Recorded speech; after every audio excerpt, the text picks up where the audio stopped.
It happened so fast that the screams seemed to echo before the reality even set in.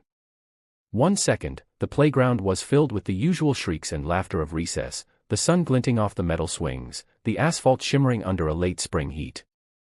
The next second, a cruel snicker cut through the air, followed by a sound that would haunt anyone who heard it: fabric tearing.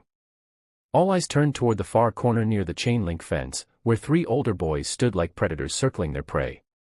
And in the center, frozen for a split moment, was a small girl clutching at her torn shirt, her knuckles white, her face pale, but her eyes were something else entirely.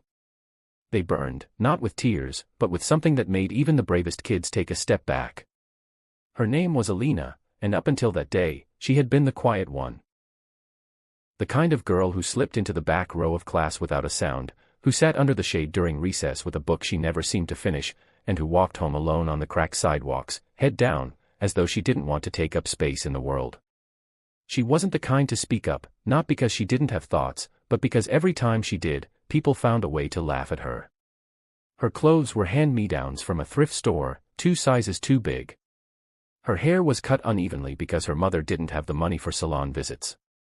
And her shoes, they had been white once, years ago, but now carried the dull gray of countless days spent trying to look invisible. But the thing about invisibility is, it only works until someone decides to shine a cruel spotlight on you.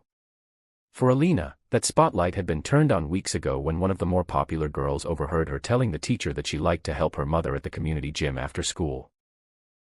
That might have been harmless if not for the fact that Alina's mother wasn't a receptionist or a trainer. She was the one cleaning the floors, scrubbing the sweat off the mats, picking up discarded water bottles left behind by those who had the luxury of not worrying about bills. To the kids in school, it was a target too easy to ignore. The whispers started first, about how she probably smelled like bleach, about how her family was probably too poor for real jobs. Then the jokes came, sharper, bolder. And that day at recess, the jokes turned into something else entirely. The boys who cornered her weren't just anyone.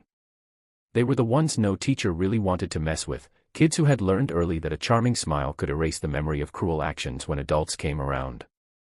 They were taller than her, faster, and they moved with the confidence of people who thought the world existed for their amusement. When they yanked at her shirt, they expected to see her cry. They expected her to run. They expected the same reaction they'd seen in other kids before, the look of humiliation that made them feel powerful. What they didn't know, what no one at that school knew, was that Alina's quiet wasn't weakness. It was restraint. She had grown up in a home where her father, long gone now, had taught her one thing before he disappeared: never start a fight, but if someone lays hands on you, you finish it so they'll never try again. And when he left, her mother, tired, worn, but still fiercely protective, had signed her up for self-defense classes at the very gym she cleaned. It was the one thing she could give her daughter that didn't require much money but gave her something priceless: the ability to protect herself. The first boy to grab her wrist felt it before he understood it, the sharp twist, the sudden, shocking pain shooting up his arm. It was over in less than a second, but his scream tore through the air like the crack of a whip. The second boy lunged instinctively, but she sidestepped, caught his elbow, and with a practiced move, bent it just enough to make his knees buckle. The third, the tallest, suddenly hesitated, because now he saw it too. The stillness in her wasn't fear, it was control. She hadn't lashed out in wild anger. Every movement was precise, almost calm, as if she were simply done being cornered. The playground went silent. Even the swings seemed to have stopped mid-arc. And then, as teachers came running, the boys stumbled back, clutching their arms and mumbling excuses that sounded pathetic even to themselves. But the damage, or rather, the change, had already been done. That day, Alina stopped being invisible.